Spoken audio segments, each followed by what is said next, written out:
Hello students. अभी तक हमने इस पॉलीमर लेसन के पहले दो पार्ट्स में क्लासिफिकेशन पूरा पढ़ लिया था। तो जो पॉलीमर्स होते हैं वो किस प्रकार से क्लासीफाई होते हैं, यहाँ पे जो फ्लो चार्ट है इसमें ये देख लिए कि इस फ्लो चार्ट में जो भी क्लासिफिकेशन यहाँ पे शो किया हुआ है ये पूरा हम लोग पढ़ चुके हैं। जैसे हम बात करेंगे तो इसमें तो सबसे पहले हम देखेंगे तो हमने पहला जो क्लासिफिकेशन देखा वो देखा था on the basis of source, natural, synthetic and semi synthetic. फिर on the basis of structure हमने देखा था linear polymer, branch polymer and cross link polymer. फिर हमने देखा था इलास्टोमर का मतलब क्या होता है, फाइबर का मतलब क्या होता है। फिर हमने थर्मोप्लास्टिक और थर्मोसेटिंग दोनों के बीच का डिफरेंस भी देखा था कि थर्मोप्लास्टिक क्या होता है और थर्मोसेटिंग जो रहेगा वो किस प्रकार से होता है। उसके बाद हमने लास्ट में स्टडी किया था मोड ऑफ पॉलीमराइजेशन के हिसाब से हमने पॉलीमर्स को और दो पार्ट में डिवाइड किया था। एक था एडिशन पॉलीमराइजेशन और दूसरा था कंडेंसेशन पॉलीमर्स। ठीक है, एक बार शॉर्ट में देखते हैं। जो पॉलीमर नेचर में मिलते हैं उसको बोलेंगे नेचुरल, जो लेबोरेटरी में प्रिपेयर करेंगे उसको बोलेंगे सिंथेटिक। कुछ ऐसे होते हैं जो नेचर में मिलते हैं उसके ऊपर थोड़ा सा प्रोसेस करते हैं हम लेबोरेटरी में केमिकल्स को यूज करते हैं, that is called as the semi synthetic. Linear का मतलब होता है जिस पॉलीमर का स्ट्रक्चर जो रहेगा वो लीनियर फॉर्म में रहेगा उसको बोलेंगे लीनियर पॉलीमर। जिसका स्ट्रक्चर ब्रांच्ड वाला रहेगा उसको बोलेंगे ब्रांच्ड पॉलीमर। और ये ब्रांच वाले जब एक दूसरे के साथ कंबाइन होते हैं तो ये क्रॉस लिंकिंग बनाते हैं और उसको हमने बोला था क्रॉस लिंक पॉलीमर। उसके बाद on the basis of molecular force हम इसको क्लासिफाई किया था इलास्टोमर जो इलास्टिक प्रॉपर्टीज शो करेंगे और फाइबर जो इलास्टिक प्रॉपर्टीज शो नहीं करेंगे। फिर थर्मोप्लास्टिक और थर्मोसेटिंग दोनों के बीच का डिफरेंस देखा था। हीटिंग करने के बाद जो सॉफ्ट होते हैं वो थर्मोप्लास्टिक और हीटिंग करने के बाद जो हार्ड होते हैं वो रहेगा थर्मोसेटिंग। थर्मोप्लास्टिक मोल्डेबल होता है, थर्मोसेटिंग मोल्डेबल नहीं होता है। On the basis of mode of polymerisation एक देखा था एडिशन पॉलीमर्स और दूसरा देखा था कंडेंसेशन पॉलीमर। एडिशन पॉलीमर का मतलब होता है हम पॉलीमराइजेशन करने के टाइम पे, पॉलीमर बनाने के टाइम पे किसी बाय प्रोडक्ट को रिलीज नहीं करेंगे और कंडेंसेशन में हम लोग बाय प्रोडक्ट को रिलीज करेंगे। फिर एडिशन पॉलीमर को और दो पार्ट में देखा था, एक था होमोपॉलीमर और दूसरा था कोपॉलीमर।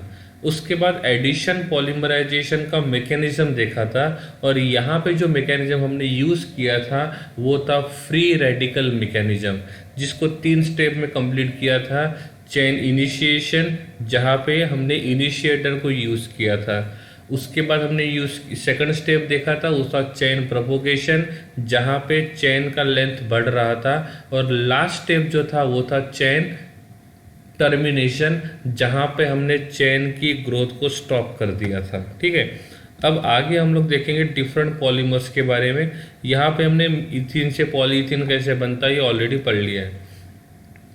अब यहाँ पे हम लोग सबसे पहले दो पॉलीमर्स के बारे में पढ़ने वाले हैं। उनमें से एक जो रहेगा वो रहेगा लो डेंसिटी पॉलीमर और दूसरा जो रहेगा वो रहेगा हाई डेंसिटी पॉलीमर। इनके नाम से समझ में आता है एक पॉलीमर में डेंसिटी ज़्यादा होनी चाहिए और दूसरे में डेंसिटी क्या होनी चाहिए, कम होनी चाहिए। यहाँ पे हम लोगों को डेंसिटी का जो एक कन्वेंशनल फार्मूला है, रेगुलर जो फार्मूला हम लोग यूज़ करते हैं वो फार्मूला हमको पता होना चाहिए। जैसे हम बोलते हैं कि density equals to mass upon volume. Mass बढ़ेगा डेंसिटी बढ़ेगा, वॉल्यूम बढ़ेगा तो डेंसिटी कम होगा। ठीक है, तो इसी हिसाब से हम पॉलीमर्स को दो पार्ट में डिवाइड करते हैं। एक होता है लो डेंसिटी पॉलीमर और इसके बाद में हम लोग पढ़ने वाले हैं हाई डेंसिटी पॉलीमर। अब दोनों की खासियत देखो, दोनों में हम लोग यूज़ करने वाले हैं इथिन मॉलिक्यूल। मतलब यूज़ करने वाला जो मॉलिक्यूल रहेगा वो सेम रहेगा। कौन सा रहेगा? इथिन ही रहेगा। ठीक है, लेकिन ये कंडीशन जो रहेगी वो डिफरेंट रहेगी। कंडीशन चेंज करते हैं तो उस पॉलीमर का डेंसिटी जो होता है वो चेंज हो जाता है। तो low density polymer, high density polymer दोनों पॉलीइथिन ही होते हैं और दोनों हम लोग इथिन मॉलिक्यूल से ही बनाते हैं। लेकिन दोनों में फ़र्क ऐसा रहेगा, ये कंडीशन को चेंज करते हैं। टेम्परेचर को चेंज करेंगे, प्रेशर को चेंज करेंगे तो उस पॉलीइथिन का जो डेंसिटी रहेगा वो चेंज हो जाता है। एक में डेंसिटी कम होता है, दूसरे में डेंसिटी ज़्यादा होता है। जब इस पॉलीइथीन का डेंसिटी कम ज़्यादा होता है तो उनके प्रॉपर्टीज़ भी वैरी करते हैं। मतलब जब भी हम लोग पॉलीमर बनाते हैं तो उस पॉलीमर का डेंसिटी कितना होता है, उस डेंसिटी के हिसाब से उसके प्रॉपर्टीज़ वेरी होते हैं, और इसीलिए लो डेंसिटी पॉलीमर जो रहेगा वो कुछ अलग प्रॉपर्टी शो करेगा, और हाई डेंसिटी पॉलीमर जो रहेगा वो क्या करेगा, अलग प्रॉपर्टीज़ को शो करेगा। सबसे पहले हम लोग यहाँ पे जो पढ़ने वाले हैं, ये पढ़ने वाले हैं लो डेंसिटी पॉलीमर, और साथ में ये भी देखेंगे कि लो डेंसिटी पॉलीमर बनाने के लिए कंडीशन क्या है, और ये लो डेंसिटी पॉलीमर्स जो रहेंगे वो किस प्रकार से काम करेंगे। लो डेंसिटी पॉलीमर बनाने के लिए ये लो डेंसिटी हाई डेंसिटी दोनों पॉलीइथीन ही है, ठीक है। अब ये लो डेंसिटी पॉलीमर बनाने के लिए जो टेम्परेचर का रेंज दिया हुआ है वो है 350 से लेकर 570 केल्विन, इस रेंज में होना चाहिए। साथ में जो प्रेशर रहेगा ये 1000 से लेकर 2000 के बार के बीच में होना चाहिए, तब जाके हमको लो डेंसिटी पॉलीमर मिलेगा। It has a low density possess branching structure. अब इसमें ऐसा होता है कि ये यहाँ पे क्या करेगा, ब्रांचिंग स्ट्रक्चर शो करेगा, और ब्रांचिंग स्ट्रक्चर शो करने की वजह से इसका डेंसिटी जो रहेगा वो कम रहेगा। एग्जाम्पल के लिए देखते हैं, ठीक है। अब मैंने क्या किया, यहाँ पे हम एक यूनिट एरिया लेते हैं। क्या लेते हैं, एक यूनिट एरिया लेते हैं, और ये देखते हैं कि उस यूनिट एरिया में कितने पॉलीमर्स रहेंगे। अब हमने बोला है कि यहाँ पे हमने एक मिनट, यहाँ पे हमको ये देखना पड़ेगा कि उसका स्ट्रक्चर जो रहेगा वो किस प्रकार से रहेगा, ठीक है। अब उनके स्ट्रक्चर से ही पता चलेगा कि वो किस प्रकार के प्रॉपर्टी जो रहेगा वो शो करने वाला है। क्लियर है। तो लो डेंसिटी पॉलीमर, साथ में हम लोग देखेंगे हाई डेंसिटी पॉलीमर। ये लो डेंसिटी पॉलीमर बनाने का जो प्रोसेस होता है, ये बनाने का प्रोसेस जो रहेगा वो हम लोग इन प्रेजेंस ऑफ ऑक्सीजन या तो इन प्रेजेंस ऑफ पेरोक्साइड हम लोग क्या करेंगे, यूज़ करेंगे। तो लो डेंसिटी पॉलीमर बनाने के लिए हमको उस रिएक्शन में थोड़ा सा या तो ऑक्सीजन यूज़ करना पड़ेगा या तो हमको पेरोक्साइड यूज़ करना पड़ेगा। ये जो लो डेंसिटी पॉलीमर होते हैं, ये लो डेंसिटी पॉलीमर का टेंसाइल स्ट्रेंथ जो रहेगा वो मॉडरेट होता है, पर टीयरिंग स्ट्रेंथ जो रहेगा वो कैसा रहेगा, ज़्यादा रहेगा। टीयर का मतलब होता है टूटना, मतलब फटना। तो ये उनका जो स्ट्रेंथ होता है फटने का वो ज़्यादा होता है, और टेंसाइल स्ट्रेंथ मतलब उसकी मजबूती जो होती है ये मॉडरेट होती है। It is used in the insulation of electricity carrying wire. मतलब जो इलेक्ट्रिकल कंडक्टिविटी करने के लिए हम लोग जो वायर्स यूज़ करते हैं, उस वायर के ऊपर जो पॉलीमर का लेयर होता है वहाँ पे हम जो पॉलीमर यूज़ करते हैं वो होता है लो डेंसिटी पॉलीमर। जैसे यहाँ पे हमने एक पाइप का स्ट्रक्चर शो किया हुआ है, एक पॉलीमर का बना हुआ है, और ये जो पॉलीमर है ये कौन सा है, लो डेंसिटी पॉलीमर है। तो लो डेंसिटी पॉलीमर जो होते हैं उनको यूज़ करते हैं इंसुलेशन करने के लिए, इलेक्ट्रिकल जो वायर, इलेक्ट्रिसिटी कैरिंग वायर्स के लिए। In the manufacturing of bottles and flexible pipes, generally ऐसा होता है कि जो लो डेंसिटी पॉलीमर्स होते हैं वो सॉफ्ट होते हैं, और ये ज़्यादा सॉफ्ट होने की वजह से जैसे हम लोग घर में मतलब पौधों को पानी देने के लिए जो पाइप यूज़ करते हैं वो सॉफ्ट रहेगा, तो हमको यूज़ करना आसान हो जाएगा। इसीलिए हम वहाँ पे ऐसा पाइप यूज़ करते हैं जो थोड़ा सा सॉफ्टनेस शो करेगा, और ये सॉफ्ट प्रॉपर्टी जो होता है वो लो डेंसिटी पॉलीमर शो करता है। साथ में हम लोग जो बॉटल्स यूज़ करते हैं वो भी थोड़े सॉफ्ट ही होते हैं, और सॉफ्ट होने और उनको भी बनाने के लिए हम लोग क्या करते हैं, लो डेंसिटी पॉलीमर्स का यूज़ करते हैं। These are the poor conductor of electricity, और पुअर कंडक्टर ऑफ इलेक्ट्रिसिटी होने के वजह से ही हम लोग इनको इंसुलेशन के काम के लिए यूज़ करते हैं। ये फ्लेक्सिबल है, मतलब ये थोड़ा सा फ्लेक्सिबिलिटी शो करेगा। ये केमिकली इनर्ट होने की वजह से हम इसको किसी भी कंडीशन में यूज़ करते हैं तो भी ये किसी प्रकार का कोई भी एडवर्स इफेक्ट शो नहीं करेगा। जैसे यहाँ पे जो पाइप दिखाया हुआ है, अब मैंने बोला कि ये जो पाइप होता है ये नॉर्मली हम लोग घर में पौधों को पानी देने के लिए यूज़ करते हैं। मतलब ये पौधों के लिए पानी देने के लिए यूज़ करते हैं, इसका मतलब ये जिस पॉलीमर का बना हुआ है ये पॉलीमर जो रहेगा वो वाटर के साथ किसी प्रकार का कोई भी रिएक्शन नहीं करेगा। इफ़ ये वाटर के साथ रिएक्शन करता तो जैसे ही ये वाटर के कांटेक्ट में आ जाता पाइप, तो ये पाइप जो होता है वो खराब हो जाता। मतलब ये जो पाइप रहेगा ये वाटर के साथ किसी प्रकार का कोई भी केमिकल रिएक्शन शो नहीं करता है, और जो इस प्रकार का नेचर शो करते हैं उसको बोलते हैं केमिकली इनर्ट नेचर। साथ में ऐसे जो पाइप्स होते हैं, इन पाइप्स का यूज़ करते हैं हम लोग ऑयल को निकालने के लिए। मतलब जो बड़े बैरल में से छोटे कंटेनर में, मतलब बड़े कंटेनर में से छोटे कंटेनर में जब ऑयल निकालना होता है किसी शॉप में, तो वो इस प्रकार के फ्लेक्सिबल पाइप का यूज़ करते हैं। उस टाइम पे भी ये जो पॉलीमर्स होता है, ये जो पाइप होता है, ये ना ही ऑयल के साथ रिएक्शन करता है, ना ही ये वाटर के साथ रिएक्शन करता है। मतलब ये वाटर के साथ, ऑयल के साथ किसी प्रकार का कोई भी केमिकल रिएक्शन शो नहीं करता है। हम ये भी नहीं बोलेंगे कि हमने उसको 1-2 साल ऐसे एज इट इज़ रख दिया तो इसने रस्टिंग की। इफ़ ये रस्टिंग करेगा पाइप, इसका मतलब ये केमिकली रिएक्टिव रहेगा। लेकिन ये जो पाइप होता है पॉलीमर का, लो डेंसिटी पॉलीमर का, ये किसी प्रकार का कोई भी रिएक्शन शो नहीं करता है, कोई केमिकल रिएक्शन शो नहीं करता है, and that's why it is called as chemically inert. मतलब ये जो लो डेंसिटी पॉलीमर रहेगा ये क्या करेगा, केमिकल इनर्टनेस शो करेगा। अब केमिकल इनर्टनेस शो करेगा, इसका मॉलिक्यूलर मास कम रहेगा, और मॉलिक्यूलर मास कम होने की वजह से इसका मेल्टिंग पॉइंट और बॉइलिंग पॉइंट जो रहेगा ये भी कम रहेगा। एग्जाम्पल के लिए देखते हैं, यहाँ पे मैंने इस प्रकार से एक पॉलीमर ड्रॉ करता हूँ, ठीक है, इस प्रकार से। अब ये जो पॉलीमर्स मैंने ड्रॉ किया है ये यहाँ पे लीनियर दिखाई दे रहे हैं, ब्रांच दिखाई दे रहे हैं। तो यहाँ पे जितने भी मैं पॉलीमर्स की चेन ड्रॉ कर रहा हूँ, ये सभी के सभी जो पॉलीमर्स रहेंगे ये लीनियर नेचर यहाँ पे क्या कर रहे हैं, शो कर रहे हैं। ठीक है, तो ये यहाँ पे लीनियर नेचर शो करेंगे, और इस प्रकार से हमने यहाँ पे लीनियर पॉलीमर के चेन्स को ड्रॉ किया है। अब ये पॉलीमर के चेन है, तो हमने इस गिवन एरिया में हमने इतने पॉलीमर 5 पॉलीमर के चेन को ड्रॉ किया है। इनका टोटल हम लोग मास फाइंड करेंगे तो उसको बोलेंगे टोटल मॉलिक्यूलर मास। ये अनब्रांच्ड है, ठीक है, यूनिट एरिया में। अब हम दूसरा यहाँ पे पॉलीमर जो ड्रॉ करेंगे उतने ही यूनिट एरिया में वो ब्रांच्ड वाला रहेगा।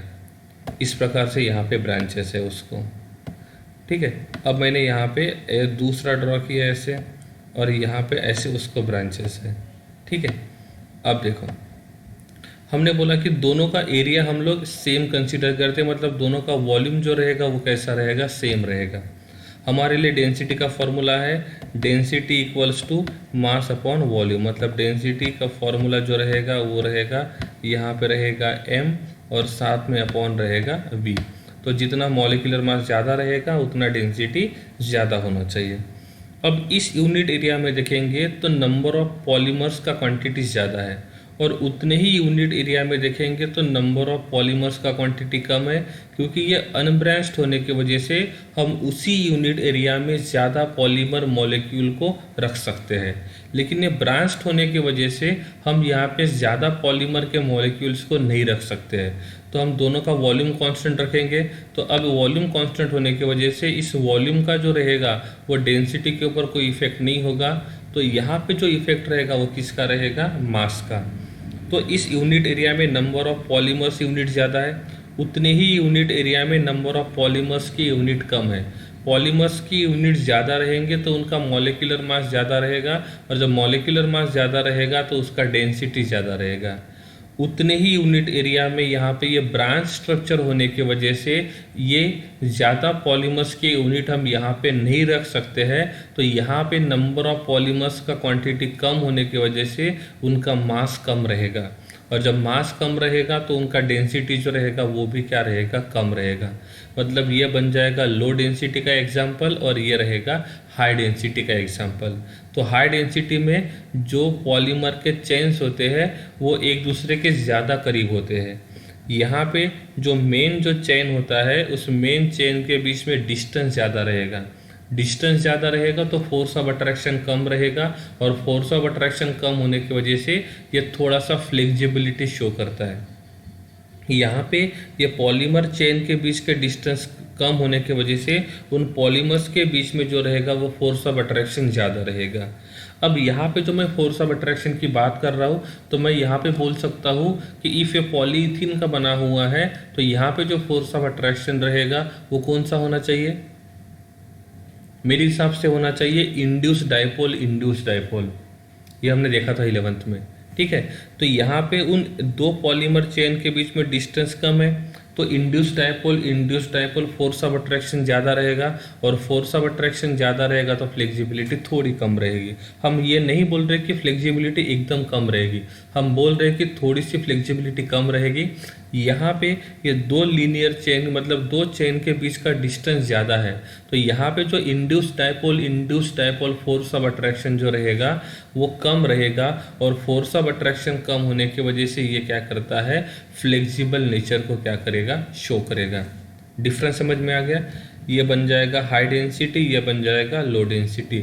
दोनों का वॉल्यूम सेम कंसिडर करते हैं, इसमें नंबर ऑफ पॉलीमर ज़्यादा है तो मॉलिक्यूलर मास ज़्यादा रहेगा, इसका डेंसिटी ज़्यादा रहेगा।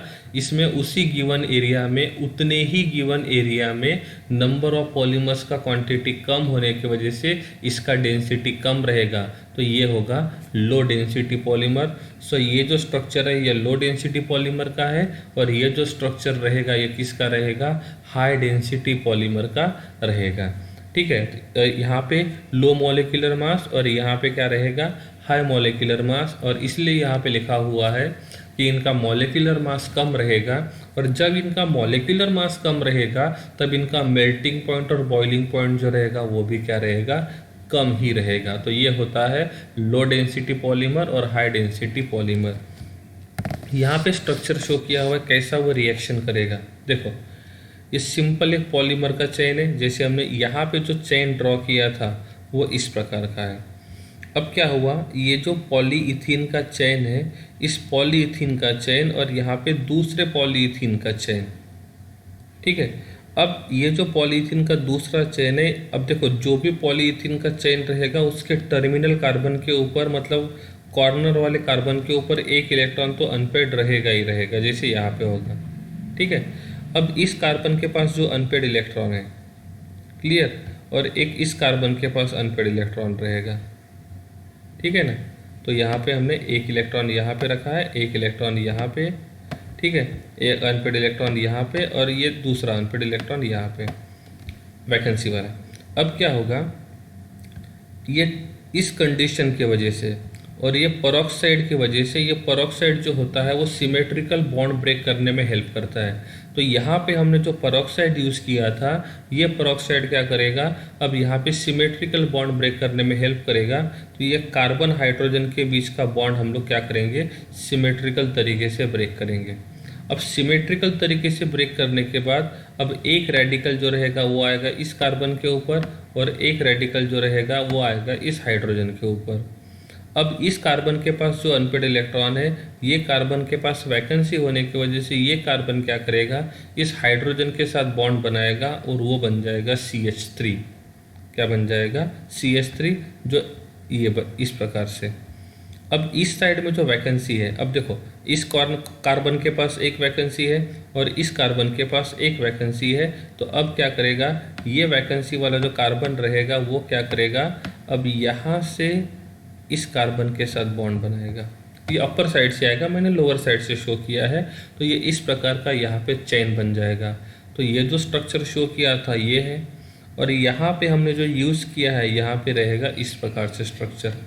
तो जो एक चेन पहले लीनियर था, मतलब इस प्रकार से लीनियर था, वहाँ पे अब इस प्रकार से ब्रांच लग जाएगा, और जैसे ये ब्रांच बनेगा तो जो ब्रांच्ड होते हैं वो लो डेंसिटी पॉलीमर, और जो अनब्रांच्ड होते हैं वो हाई डेंसिटी पॉलीमर। और इस प्रकार से हमने यहाँ पे लो डेंसिटी पॉलीमर को यूज़ किया है, और ये बनाने के लिए हमको क्या करना पड़ेगा, इतना सारा प्रेशर मेंटेन रखना पड़ेगा।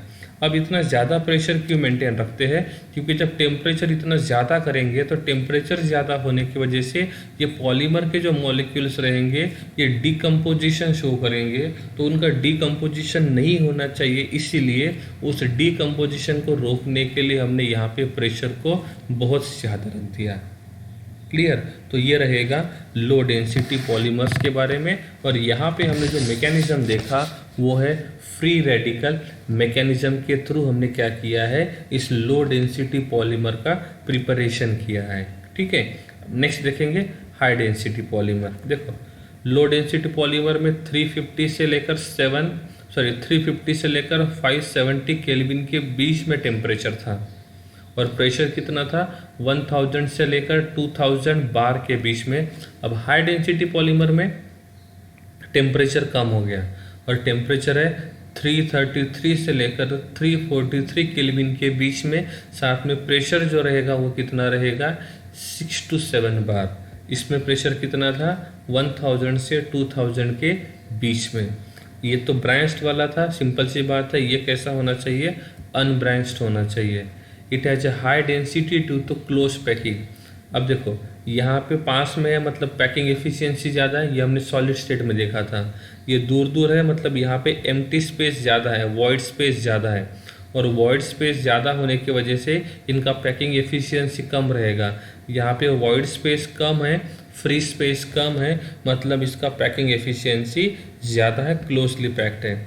तो हाई डेंसिटी पॉलीमर्स जो रहेंगे ये क्लोजली पैक्ड रहेंगे।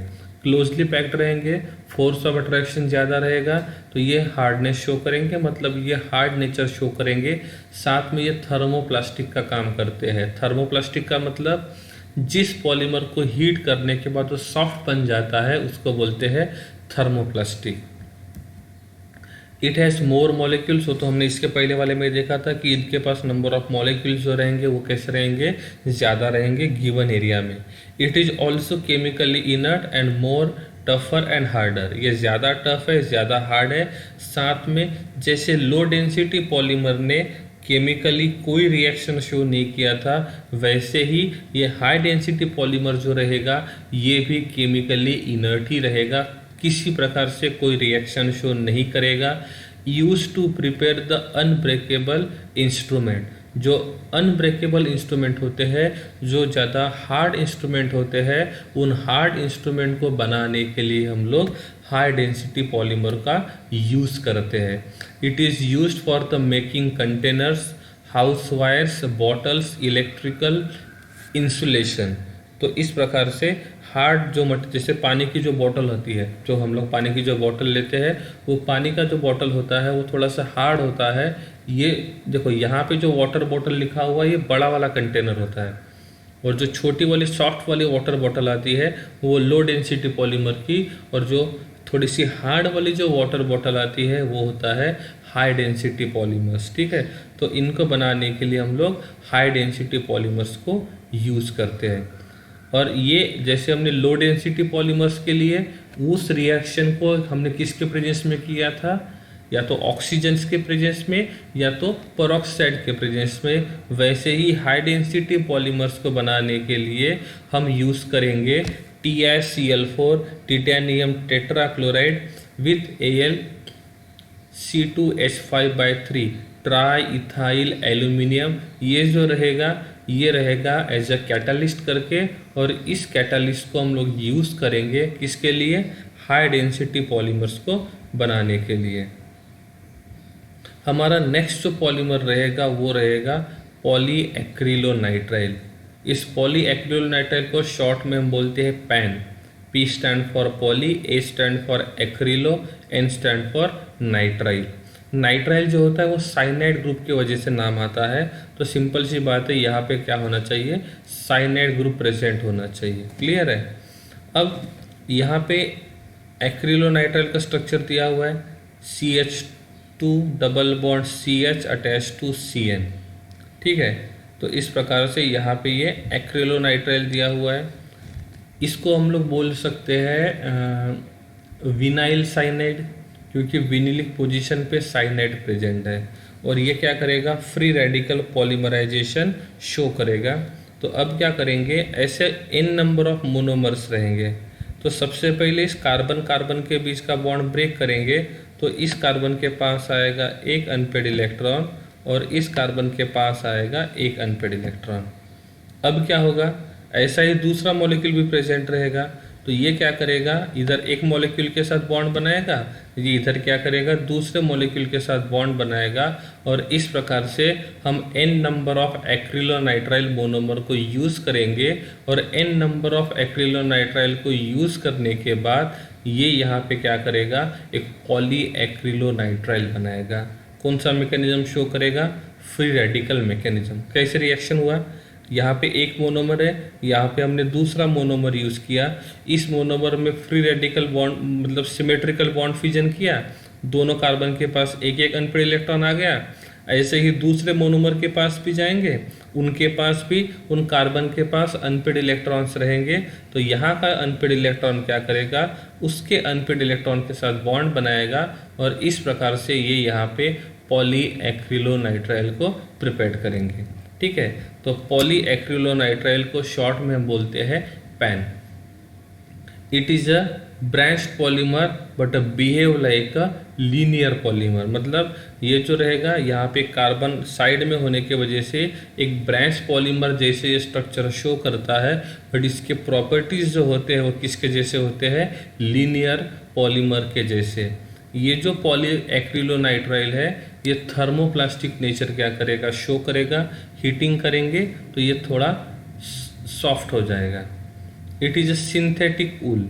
जो सिंथेटिक ऊल होता है, इस सिंथेटिक ऊल को बनाने के लिए हम लोग पॉली एक्रिलोनाइट्राइल को यूज़ करेंगे। यहाँ पे ये सिंथेटिक ऊल शो किया हुआ है, और इस सिंथेटिक ऊल को बनाने के लिए हम लोग पॉली एक्रिलोनाइट्राइल को यूज़ करते हैं। It has a good resistant to chemical, insect and fungi.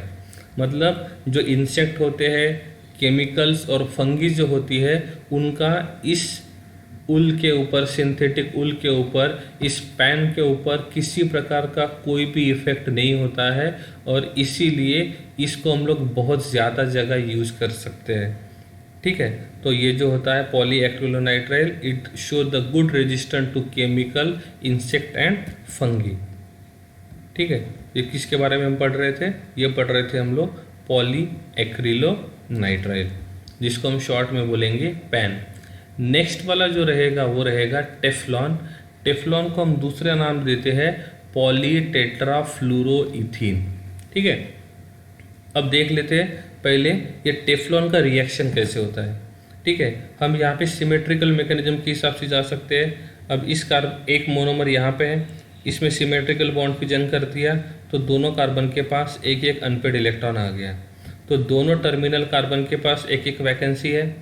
दूसरा जो मोनोमर रहेगा वहाँ पे भी इसी प्रकार से वैकेंसी रहेगी, और फिर वो क्या करेंगे, दोनों एक दूसरे के साथ बॉन्ड बनाएंगे, और इस प्रकार से वो इधर एक बॉन्ड बनाएगा, इधर ये दूसरा बॉन्ड बनाएगा, और जब ऐसे n number of monomer use करेंगे तो ये बन जाएगा पॉलीमर। अब ये जो मोनोमर है, इस मोनोमर का नाम क्या होना चाहिए, कार्बन कार्बन के बीच में डबल बॉन्ड है तो इसका नाम होना चाहिए इथीन। इस इथीन के ऊपर 4 फ्लोरीन है तो इसका नाम होना चाहिए टेट्राफ्लूरोइथीन।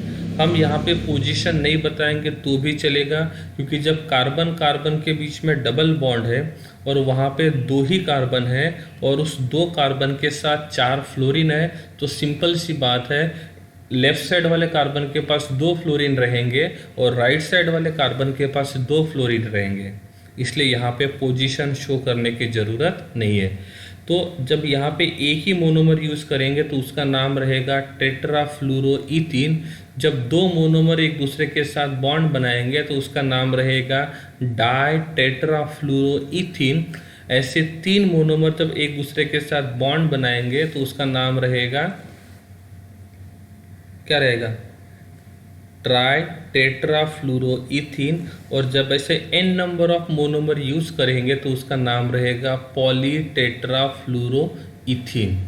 ठीक है, तो ये पॉली टेट्राफ्लूरोइथीन जो रहेगा ये पॉलीमरिक फॉर्म में है, और इसको हम लोग केमिस्ट्री के लैंग्वेज में बोलते हैं टेफ्लॉन। क्या बोलेंगे, टेफ्लॉन।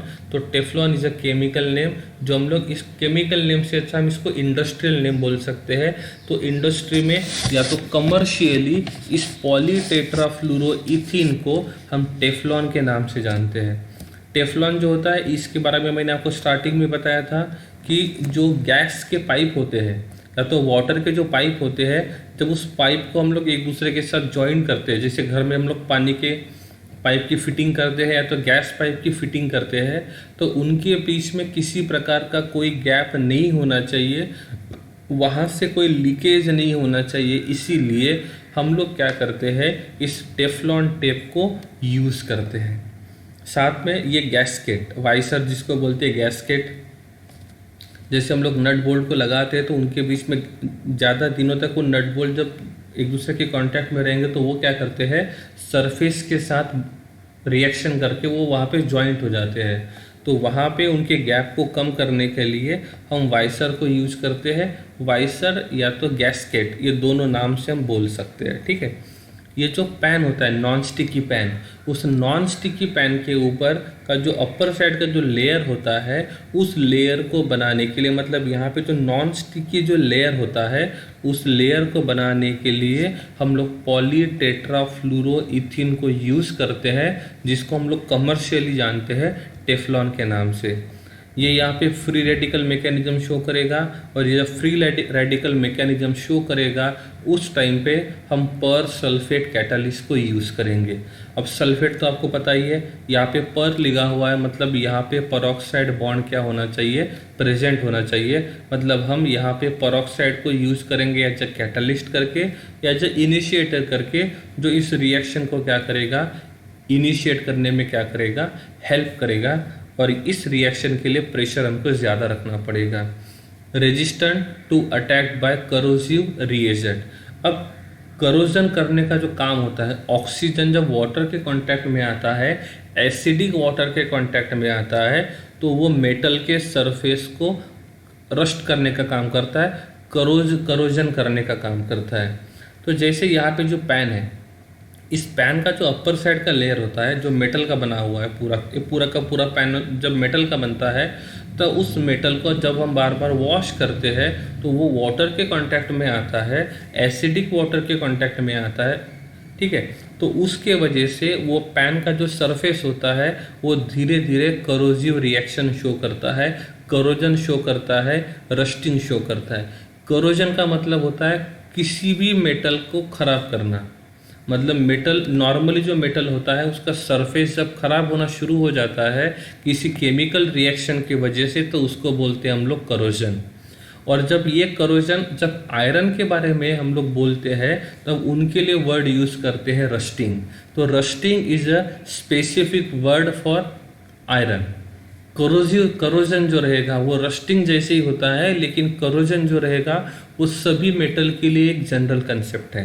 क्लियर है। तो ये जो पैन जिस मेटल का बना हुआ है, तो उस पैन को जब हम बार बार वॉश करते हैं तो उसका सरफेस जो होता है वो उस वाटर के साथ या केमिकल के साथ रिएक्शन करने की वजह से वो करोजन शो करता है। तो वो करोजन शो नहीं करना चाहिए, इसलिए हम उसके ऊपर ये यहाँ पे क्या करते हैं, लेयर लगाते हैं। और ये लेयर किसका यूज करते हैं हम लोग, टेफ्लॉन का। It is used in the making oil seal. Oil seal, ये वाला ऑयल सील, गैसकेट मतलब ये gasket. It is use for the surface जो होता है इसका, नॉन स्टिक यूटेंसिल्स का जो सरफेस होता है, इस सरफेस के लिए भी हम लोग, इस सरफेस को बनाने के लिए भी टेफ्लॉन को यूज़ करते हैं। ये जो नॉन स्टिकी कोटिंग होता है ये केमिकली इनर्ट नेचर भी शो करता है, और जिसके वजह से इसकी जो लाइफ होती है वो बढ़ जाती है। It is used as a lubricant to decrease the resistant. जब हम यहाँ पे लगाते हैं तो ये रेजिस्टेंस को कम करता है, ताकि जब उसको हम लोग ओपन, मतलब नेक्स्ट टाइम उसको लगाने के लिए तो खोलने की जब कोशिश करेंगे तो वो इजीली खुलना चाहिए। तो ये इजीली खुलने में जो हेल्प करेगा, मतलब उस सरफेस को स्मूथ रखने का जो काम करेगा, उसको हम बोलेंगे ल्यूब्रिकेंट। तो ल्यूब्रिकेंट का काम होता है दो सरफेस के बीच में ज़्यादा रेजिस्टेंस ना हो, और उनका सरफेस जो रहेगा जब वो मूव करेगा एक दूसरे के ऊपर तो वो स्मूथ नेचर शो करना चाहिए।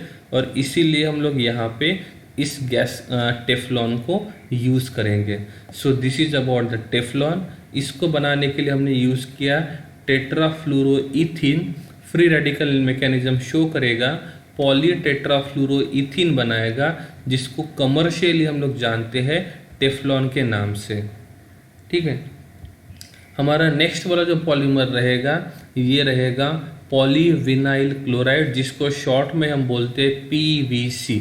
ठीक है, विनाइल क्लोराइड। अब देखो ये कार्बन कार्बन डबल बॉन्ड है और डबल बॉन्डेड कार्बन के ऊपर Cl अटैच्ड है, तो इस पोजीशन को बोलते हैं विनिलिक पोजीशन, और विनिलिक पोजीशन पे Cl होने की वजह से हम इनको बोलेंगे विनाइल क्लोराइड।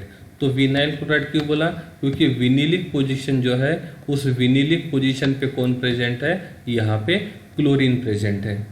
क्लियर? तो अब देखो ये एक विनाइल क्लोराइड है, यहाँ पे हमने सिमेट्रिकल बॉन्ड फिजन कर दिया, तो इस कार्बन के पास यहाँ पे जो रहेगा ये इस कार्बन के पास आएगा एक अनपेड इलेक्ट्रॉन, इस कार्बन के पास जो रहेगा वो रहेगा एक अनपेड इलेक्ट्रॉन, यहाँ पे रहेगा एक अनपेड इलेक्ट्रॉन और यहाँ पे रहेगा एक अनपेड इलेक्ट्रॉन। ठीक है, अब यहाँ पे कार्बन कार्बन के बीच का पाई बॉन्ड टूट गया। अब ये एक मोनोमर है तो इसको बोलेंगे विनाइल क्लोराइड, कॉमन नेम है ये विनाइल क्लोराइड। ठीक है, अब एक विनाइल क्लोराइड क्या करेगा? दूसरे विनाइल क्लोराइड के साथ बॉन्ड बनाएगा, तो इसको बोलेंगे डाई विनाइल क्लोराइड। फिर दूसरा क्या करेगा? तीसरे के साथ बॉन्ड बनाएगा, तीसरा क्या करेगा? चौथे के साथ बॉन्ड बनाएगा। ऐसे इनके बीच का बॉन्डिंग बढ़ते जाएगा, और जब बहुत सारे विनाइल क्लोराइड मॉलिक्यूल को यूज करेंगे तो यहाँ पे ये बनेगा पॉलीविनाइल क्लोराइड, और इसको हम लोग जानते हैं पीवीसी पाइप के हिसाब से। CPVC, LPVC जो भी डिफरेंट उसके डेरिवेटिव्स निकले हैं, लेकिन हमको यहाँ पे सिलेबस में ओनली PVC के बारे में पढ़ना है। ठीक है, तो ये जो PVC पाइप है ये इस प्रकार से पॉलीविनाइल क्लोराइड को हमने यहाँ पे बना लिया है। ये PVC पाइप जो होता है वो वाटर रेजिस्टेंट होता है, और वाटर रेजिस्टेंट होने की वजह से हम वाटर को एक जगह से दूसरी जगह लेके जाने के लिए, या तो घर में जो वाटर का सप्लाई होता है उस वाटर के सप्लाई को करने के लिए हम PVC पाइप को यूज़ करते हैं, क्योंकि ये वाटर के साथ किसी प्रकार का कोई भी रिएक्शन शो नहीं करता है। ये केमिकली इनर्ट है, केमिकल्स के साथ भी रिएक्शन शो नहीं करेगा। ये होता तो ब्रांच्ड है, बट स्ट्रक्चर जो रहेगा, मतलब इसका स्ट्रक्चर तो होता है ब्रांच, बट ये प्रॉपर्टी जो होता है वो लीनियर पॉलीमर के शो करते हैं। तो PVC एक ब्रांच स्ट्रक्चर शो करता है, बट इसका प्रॉपर्टीज जो रहेंगे वो लीनियर के रहेंगे। It is stronger than polyethene. Polyethene से स्ट्रांग होने की वजह से हम पॉलीइथीन के PVC मतलब पाइप्स ज़्यादा नहीं बनाते, क्योंकि वो थोड़ा सॉफ्ट होता है, और ये उससे ज़्यादा स्ट्रांग होने की वजह से हम पाइप बनाने के लिए हम PVC को यूज़ करते हैं। इट्स शो थर्मोप्लास्टिक नेचर, मतलब हीटिंग करने पे ये क्या करेगा? सॉफ्ट बनेगा। इस कैटलिस्ट को हम लोग यूज़ करेंगे। रेक्सिन, ये जो रेक्सिन का जो मटेरियल होता है, ठीक है, इस रेक्सिन के मटेरियल को बनाने के लिए भी पॉलीविनाइल क्लोराइड को यूज़ करते हैं। जो शू होते हैं उनका जो अपर साइड का जो लेयर होता है उसको बनाने के लिए भी PVC को यूज़ करते हैं। यहाँ पे जो मतलब स्पून है, ये जो टिफ़िन बॉक्स है, ये सब के सब बनाने के लिए हम लोग क्या करते हैं? PVC को यूज़ करते हैं, पॉलीविनाइल क्लोराइड को यूज़ करेंगे। So this is about the preparation of PVC, also properties of PVC, और इसको हम लोग किस किस जगह यूज़ करेंगे। हमारा नेक्स्ट जो पॉलीमर रहेगा वो रहेगा पॉलीस्टाइरीन। ठीक है, पॉलीस्टाइरीन, पॉली का मतलब होता है n नंबर और स्टायरीन का मतलब होता है स्टायरीन मॉलिक्यूल, और जब n नंबर ऑफ हम लोग स्टायरीन मॉलिक्यूल यूज़ करेंगे तब उसको बोलेंगे हम लोग पॉलीस्टाइरीन। अब ये जो स्टायरीन मॉलिक्यूल है यहाँ पे हम लोग क्या करेंगे? पॉलीमराइजेशन करेंगे। ये जो बॉन्ड है इस बॉन्ड को हमने थोड़ा सिमेट्रिकली, तो यहाँ पे एक अनपेड इलेक्ट्रॉन, यहाँ पे दूसरा। ठीक है, इसको मैंने बोला फर्स्ट कार्बन, इसको बोला मैंने सेकंड कार्बन। तो दूसरा जो मोनोमर रहेगा उसके फर्स्ट कार्बन के साथ ये सेकंड कार्बन बॉन्ड बनाएगा। ठीक है, ये फर्स्ट कार्बन, ये सेकंड कार्बन, ये इसका फर्स्ट कार्बन, ये रहेगा सेकंड कार्बन, ये फर्स्ट कार्बन, ये सेकंड कार्बन ने इसके फर्स्ट के साथ बॉन्ड बना दिया, इसके सेकंड कार्बन ने इसके फर्स्ट कार्बन के साथ बॉन्ड बना दिया, इस सेकंड कार्बन ने इस फर्स्ट कार्बन के साथ बॉन्ड बना दिया, और इस प्रकार से इनका चेन का ग्रोथ बढ़ते जाएगा। एक मॉलिक्यूल रहेगा तो बोलेंगे स्टायरीन, और जब n नंबर ऑफ मॉलिक्यूल रहेंगे तो उसको बोलेंगे हम लोग पॉलीस्टायरीन, और इस प्रकार से हम लोग पॉलीस्टायरीन को प्रिपेयर करेंगे। इट्स शो ब्रांच्ड पॉलीमर, मतलब ये जो रहेगा ये ब्रांच्ड पॉलीमर है, और ये ब्रांच्ड पॉलीमर के ही प्रॉपर्टीज शो करेगा। ये भी केमिकली इनर्ट है, केमिकल्स के साथ किसी प्रकार से कोई भी रिएक्शन शो नहीं करेगा। It is lighter than polyethene, polythene भी हार्ड है, ये भी हार्ड है, ये भी स्ट्रांग है, लेकिन पॉलीथीन का जो वेट होता है वो ज़्यादा होता है। अब आप पॉलीथीन का वेट ज़्यादा होता है ये बोला, तो अब हम घर में जो पॉलीथीन यूज़ करते हैं उसको कंपेयर नहीं करना है। जब कोई बड़ा ऑब्जेक्ट बनाते हैं तो बड़े ऑब्जेक्ट का जो टोटल वेट होता है, जब उस ऑब्जेक्ट को हम लोग पॉलीइथीन से बनाएंगे और उसी ऑब्जेक्ट को पॉलीस्टायरीन से बनाएंगे, और दोनों को बनाने के बाद जब दोनों का वेट देखेंगे तो सेम मटेरियल जब हमने पॉलीस्टायरीन का बनाया था तो उसका वेट कम होता है, और पॉलीइथीन से बनाए हुए ऑब्जेक्ट का वेट ज़्यादा होता है, और इसलिए यहाँ पे लिखा हुआ है it is lighter than polyethene. ये हीट रेजिस्टेंट होता है, इसलिए यहाँ पे हम लोग जैसे जो यहाँ पे स्ट्रांग होने की वजह से ये सेफ्टी के लिए हम लोग एज हेलमेट का जो केस होता है उसको बनाने के लिए यूज़ करते हैं। ये स्ट्रांग है, थर्मोप्लास्टिक नेचर शो करेगा। कैबिनेट्स ऑफ फ्रिज, मतलब जो फ्रिज होता है इसका जो आउटर जो कैबिनेट होता है, ये कैबिनेट बनाने के लिए क्या करते हैं, इस पॉलीस्टायरीन को क्या करते हैं, यूज़ करते हैं। ये पॉलीस्टायरीन जो रहेगा ये थोड़ा सा हार्डनेस होता है, हार्ड तो होता है, हीट रेजिस्टेंट भी होता है, और हीट रेजिस्टेंट होने की वजह से हम लोग इसको बहुत ज़्यादा जगह यूज़ करते हैं। जैसे यहाँ पे शो किया हुआ है कि जो हेलमेट होता है उस हेलमेट के केस को बनाने के लिए भी हम इसको क्या करते हैं, यूज़ करते हैं। ठीक है, तो ये था पॉलीस्टायरीन के बारे में। और पॉलीस्टायरीन जो रहेगा वो इस प्रकार से प्रॉपर्टीज़ को क्या करेगा, शो करेगा।